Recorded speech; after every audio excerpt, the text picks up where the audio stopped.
Ay, Robert, pasagot naman ito, oh.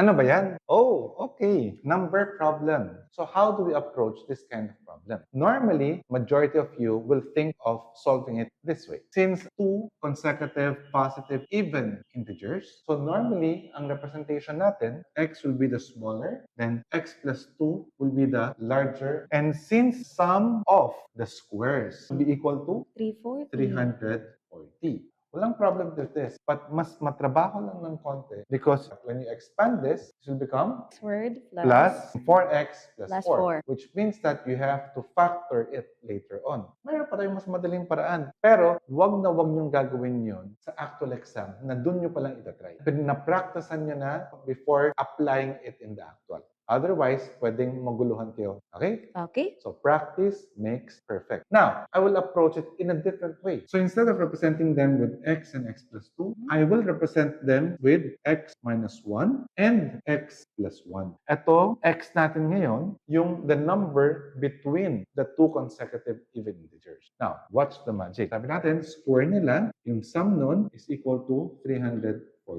When you try to expand, it will now become x squared minus 2x plus 1 squared x squared plus 2x plus 1. So that's equal to 340. Negative 2x plus 2x is 0. Ang natitira na lang ay 2x 2x squared. squared. 1 plus 1 is 2. 2. Lipat natin ngayon sa kabila. That will be 340 minus 2. That will become 338. So divide both sides by 2. So x squared will now be equal to 169.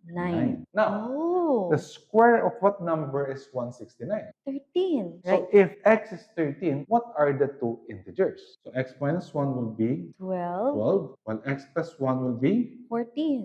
14. Alam mo tinatanong niya? Sum. So 12 plus 14 will be 26. 26. Kaya ang sagot natin ngayon si letter C. Now, here's another approach. If these choices represent the sum of the two consecutive even integers, we can get the average of the two numbers. That will be 11.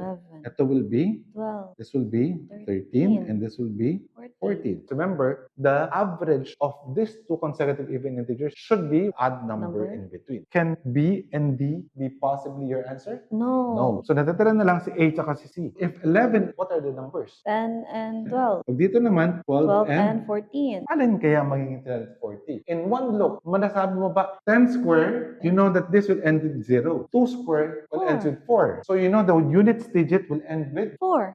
0 to. So C na kagad ang sagot. Remember, it's a multiple choice exam. And the choices are your friends. So this is the only time that you can be user-friendly.